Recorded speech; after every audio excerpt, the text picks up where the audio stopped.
Hello. My name is Jim. I didn't know where to start with my gardening channel here on YouTube, so I decided the best way to start was by starting. What you can see behind me here is my new property that I bought. I used to have a YouTube gardening channel that I deleted when I moved from the Chicago suburbs 250 miles south to a little sleepy town of Mount Olive, Illinois. We're right kind of like in the middle between southern and central Illinois. Mississippi's like that way, that river, and the Kaskaskia River is that way. So we're kind of in this between these two watersheds where I'm not in the middle of nowhere, but I can see it like right over there.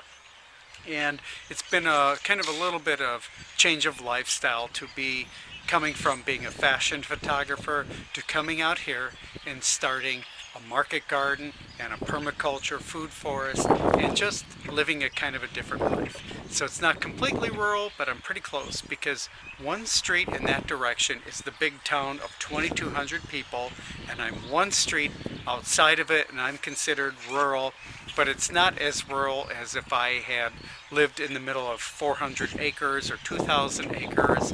I'm just on the edge of being where I used to be and being in a place where I don't want to be, if that makes any sense.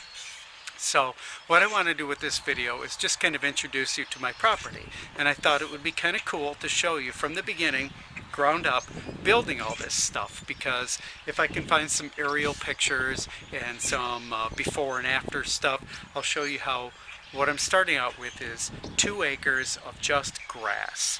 And I liked the idea of just having grass right now because to me that was like having a blank canvas where I could build up what I wanted rather than inheriting somebody else's problems or somebody else's dreams and visions. And it's been a lot of work, and it's going to be a lot of work, and it's going to be a lot of videos. I don't want to drag you down too much with too much detail, but right now it is March 10th of 2020, and I bought this house in April 2nd of last year, and I've already done hundreds and hundreds of things in this property, and there's still hundreds more things to do to get it up and running. And I want to show everybody from the beginning, building up what it's like to do all this without a ton of money. I'm doing a lot of my infrastructure building and building my systems by hand, using a shovel, using a rototiller when the weather's nice, but that hasn't turned out to be so great so far. And just showing that you can do this without having to invest a ton of money. Okay, these are hostas from last year that I didn't get around to planting, but over here you can see I have potatoes in buckets. I have a lot of potatoes in buckets. Those are irises that are going to go in the flooding areas around my house, but there's all these buckets of potatoes. They're not all outside right now. I have some of them in my basement because they start off just fine in the basement. But what I found is that when it's really early in the year, you can grow potatoes just fine if you're willing to put them in buckets and take them inside when it's too cold and take them outside when the conditions are right. Obviously that's not going to work for any kind of serious agricultural production, but this is just to get stuff started for myself. Now, again, everything is a work in progress. So last year I had some really nice things growing in this big bucket, but this is a walkway that I have to finish this year. So it all looks like chaos right now. And this area right here is going to be a stone circle where I'm going to have some ornamental flowers and like a kitchen garden, you know, like herbs and stuff. So all these pavers, I gotta like cement them in and put stone to keep them from sliding around because there is just no drainage here in Mount Olive, Illinois. But what will happen when I'm done, because it looks like chaos right now, but there will be this walkway that goes off. And it goes off over to the right, and this is all planted out with very ornamental sort of flowers that are already coming up. There's actually a lot of stuff planted in this area. This is going to be another circle that I have to finish this year, and I put in all these cypress that are really pretty when they grow out, and then there's a walkway, and that walkway is going to be all kinds of ornamental flowers. They are actually planted in there, so they'll just start taking off in the next few weeks. I had a birdhouse right there, or excuse me, a bird water, you know, that I took in for the winter because it'll freeze. But this is all irises, and I forget what else, and it's all very pretty. I mean, in the first year it looked nice, so in the second year it's going to look nicer. But what we'll have is this walkway that will continue through the yard, and it will go underneath these trees. So there will be a shade garden over here when I'm done. There's a ladder over there because I think that tree right there is infested with ants, and I gotta chop it down this year. I took some of it out last year, but this will meander through. This over here is a blueberry patch. I think there's like 12 blueberries here, and I just started digging out more this year so I can put in strawberries as a ground cover. So when you're done, it'll walk through about an 8 or 10 foot path that leads through all the way to the back, and on the side will be shade gardens. And then over here where you can see some sticks, that's going to be a big circle garden. It's kind of hard to tell here, not even sure how much it shows in the video, but that's going to be a circle garden. This is going to be like a small vegetable garden with shade garden flowers and more flowers over here. I have a well over here. This is like an old manual hand pump well. I have 2 of these on my property. It's kind of cool. But this path will lead from the house all the way back over, and it'll go in 2 different directions. It'll go back through where I planted all these raspberries, and then there's a pear tree, a dwarf pear tree in the middle, and then over there is where I'm starting to work on my market garden. So we'll walk over there. The market garden, in the middle, it floods here, as you can see. A lot of flooding, flooding, flooding, flooding. I'm working on that. I don't really mind if it floods so much as long as I contain the water, but I hand dug this plot out just yesterday.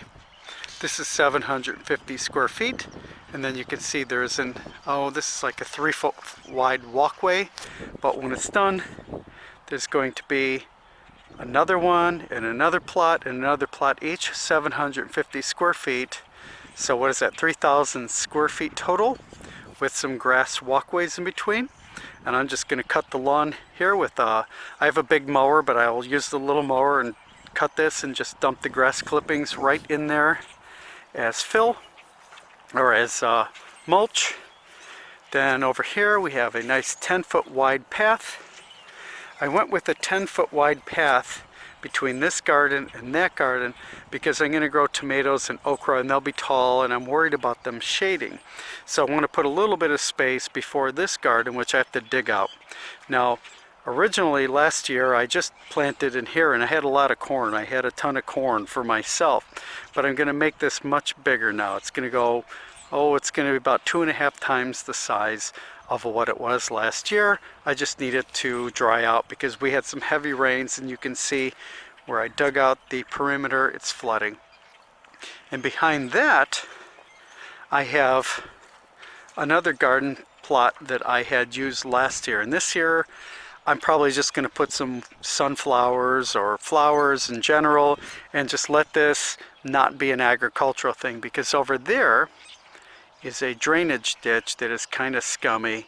To be honest, it's gross, and so I wanted to put as much distance between there and my vegetable plots as possible and have something filtering the water out. I forget what I had grown back here, like zucchinis and a couple tomatoes, just to test out how viable it is. Right now it's flooded, but what happens when it gets warm, this dries out a lot. And I happen to have a lot of garlic planted in here, and these garlics, it's different than where I'm used to up north because we have a lot more heaving. So instead of the winter being really cold and everything freezing, it freezes and it thaws and it freezes and it freezes and thaws. So a lot of these garlics were rising up and down and up and down in the ground. I didn't lose a lot of them because I kind of kept on top of it, but I did lose a few just because of the garlics heaving so much and popping up out of the ground.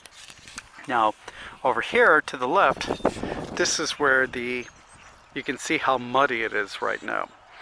This was actually worse before. This was an area where that drainage ditch was backing up. When there was too many rains, it would come over from there into here.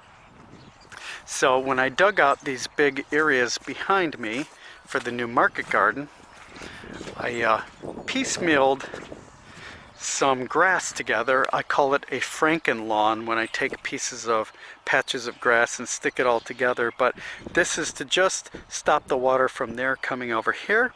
I don't care if the water from my yard stays in here, but I don't want the water from over in this ditch coming into my yard, and I need to finish this, but you can see how much water is here.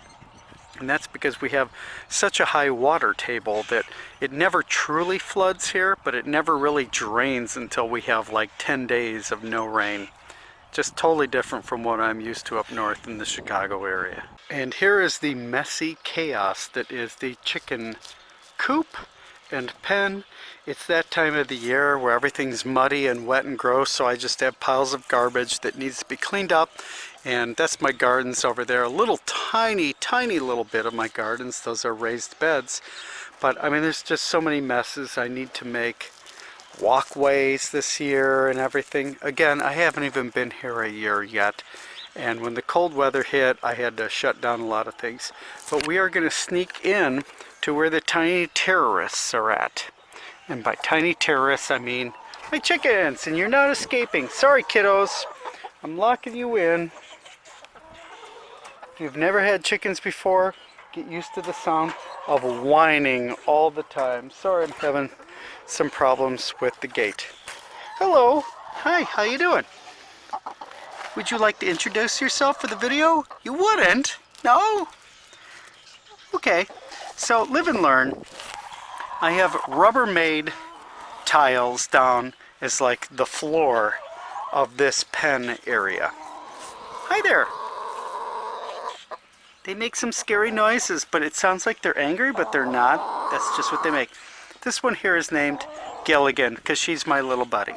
So the Rubbermaid tiles are really here just to kind of make this a little bit flood proof. Oh, sorry. Gilligan just jumped up on my head, literally on top of my head while we're filming. Let's see if I can get that. Not sure what you see there, but I called her Gilligan because she's my little buddy and she wants to be on top of my head all the time. Anyway, I've learned that straw is a really good thing to keep the kind of like the poop and the water under control. And I'm going to try to stand up here with the chicken on top of my head still. I have a feed bucket holding their door open right now, but if I step back a little bit, this is really hard to do with a couple pound chicken on. Oh, nope, no. Sorry. There's their coop. It looks like hell. There's two coops. That coop is the big coop for the big girls. That coop is for the. Oh! Ow! That little girl just fell off of my head. It was kind of funny, and she knocked a board down too. Anyway. The big coop is the big coop for the big girls. The little coop is the original coop that the big girls grew up in, but then I built this and they moved in there, and the three younger ones live in there. Gilligan, Skipper, and Ginger. They live in there. They want so badly to go into this one at night with the big girls, but the big girls like peck them to death if they try to sleep in there. So, two flocks all living together. Hi there. Hi, little chickens. So what I did this year, I made chicken gardens. My chickens don't know that they're going to be gardening. But over here, this is all just pellets I've gotten from the local Rural King with some chicken wire to keep them locked in. And this year, they're going to plant some plants here. Okay, they're not going to do it. I'm going to do it. But they're going to get plants that they will enjoy eating. And I'm going to have to put some chicken wire around to get them established. But they're going to have like cherry tomatoes that they love and some greens. And then if you walk out the chicken pellet or the chicken run here, I have this little area with all... Oh! Stepped on something. They have this walkway here that is just natural mulch, and then this is going to be a garden for the chickens as well. So right now I'm letting them I throw food into here, and then they eat it and they poop there and they're fertilizing it, and I'm going to top it off with some compost and soil and grow some stuff there. And this is going to get expanded a little bit, and then this is going to be full of, oh my God, listen to these chickens screaming in the background because they want to go up. This is going to be full of more natural mulch because they like to take their dust baths in the natural mulch. I have a huge pile on the other side of my garage. See, their garage is right next to their coop. But I can't let them free range too much because they're ripping up too much stuff. So they're going to get a bunch of mulch here, and they can take their dust baths here instead. And if I don't have some good video to show of what a dust bath is and what it looks like, I'm going to shoot some new one because it's the funniest thing ever. These chickens look like they're possessed by the devil, and they just contort and like roll around in dust or whatever is dry, and they do that to get their mites out. They call them chicken lice, but they're really mites. So in the meantime, let's say hello here. This one's Digger. She rules the roost. She is the owner. I used to have a rooster. I snicker-snacked his head because he was a bad boy and he was just doing too much damage. And a lot of my chickens look pretty bad. And on a humorous note, while we're talking just now, another chicken jumped up. Oh! Another chicken. Hello, hi there. Another chicken just jumped up onto my head and bit me on the head. But in a good way. She just thinks I'm food. I'm convinced that chickens love you and they're very smart, but if they could eat you, if they could fit you inside of your mouth, they would. All right, say goodbye, Digger. Bye-bye. Well, hello there, little girl. She's strutting her stuff because she knows she's got the stuff to strut. But anyway, this area over here, when I moved in, the original owners were cutting the lawn and dumping all the grass in here to stop this flooding. And what happened is that over in town, the snowplows came when it snowed, and they dragged up everybody's. They apparently they can't aim, and they cut everybody's lawns off the edge of the road, and then it all got piled in front of my house over there. So I took all that stuff. It's nasty dirt, but I took it and I used this to fill in this area that was flooding. And I'm not planting vegetables or anything over here, so it's okay, but as much as this looks like it's flooding today, this is better than it was when I moved in. And I actually have tons of wildflowers over here, and I just started putting irises in last year, and it was really kind of nice. So I think this year it will look even better, but at the moment, you know, it just looks like a pile of mud. I may eventually just put a pond in here because I need to resolve drainage issues, so I'm thinking I might dig out a pond, but for now, this is progress. Way up in the front corner of my yard, this is, I think it's an 8-foot wide circle. This was just a test bed last year to see how the soil is. And when I started digging out little test areas, I was kind of amazed to find that 3 and 4 foot down was black dirt. It was not like what I was used to, where in the Chicago area, anywhere from 3 to 6 inches down, you hit hard clay, and you had to build up. And I still have to build up here, but the difference is all this ground here, this is all just 3 and 4 foot deep of black dirt. It's considered farmland of statewide importance. It's so fertile. And so last year I had some corn and squash growing here just for fun. This year I'm gonna I put in like 200 bulbs, spring bulbs, tulips, muscari. I don't even remember what's all in here right now without looking at my notes, but the chickens were nice enough over the winter to come and take my bulbs and move them around, so I stuck up this chicken wire to keep them out. So I had nice concentric circles with 200 bulbs, and it's not going to end up being that when we're done because, again, the chickens just move them all around. But hey, that's kind of the fun of having chickens, and also why they are locked up now. This is what I refer to as a chicken terrorist. This is a tiny little bit of my raised bed exposed to, oh, another chicken terrorist. And it all seems kind of harmless. Oh, many chicken terrorists. We have 4 chicken terrorists now. So they scratch. Chickens scratch at dirt, soil, whatever. And they're really good at like taking your dirt and throwing it outside of your raised beds. Because, hey, there's a worm or a bug to be found. There probably isn't even a worm or a bug to be found, but that doesn't stop them from doing their thing. Next thing you know, you have this. Do you see all that black stuff between these two raised beds? That's the contents of the raised beds that they have thrown over and outside the raised bed. So I feel bad locking up my chickens, but at the same point, they haven't proven their ability to be humane and eat bugs and worms without throwing all my dirt outside of the raised beds. Bye-bye, little chicken. See you later. So here is an example of where I put like 100 trees and bushes in last year. And if you look down here, this is a compact burning bush. And if I zoom in close, hopefully you can see if it would focus. There you go. The chickens came and they just dug up all around a lot of these bushes, and the roots are exposed all winter. I originally planted this stuff and covered it with mulch, and it was all really looking nice and tamped in, and they just came and they dug up all around the base of all these plants looking for worms and bugs or whatever. I mean, they're just doing what chickens do.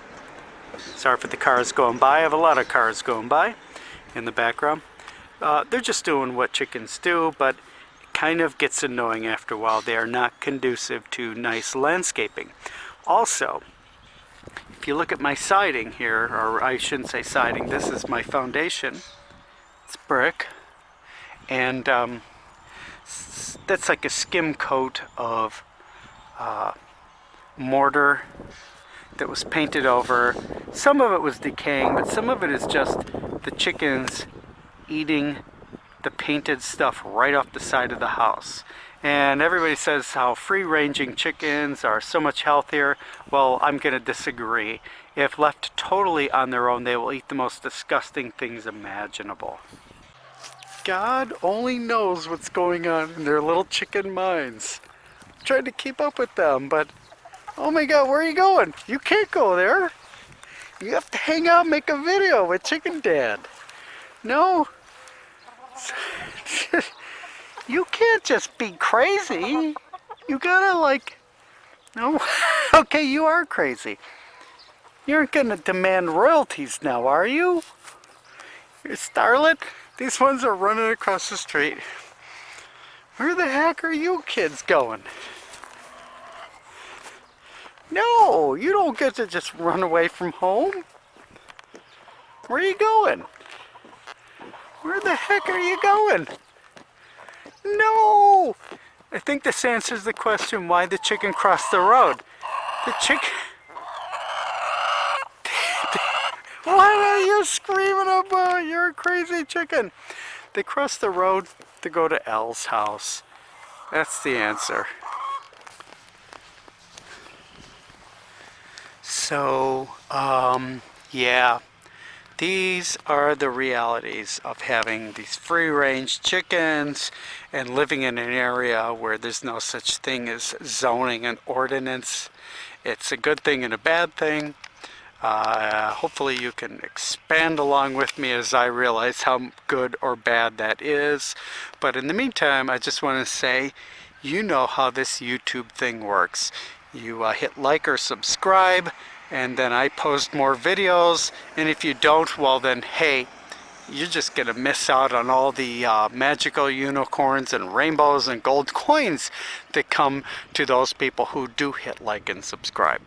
And purely for legal purposes, I want to say I can't guarantee you're going to get any gold coins or magical unicorns or rainbows. All I can tell you is you're going to see some chickens up close and personal, probably more up close and personal than you care about. And until the next video, thanks for watching, and bye-bye.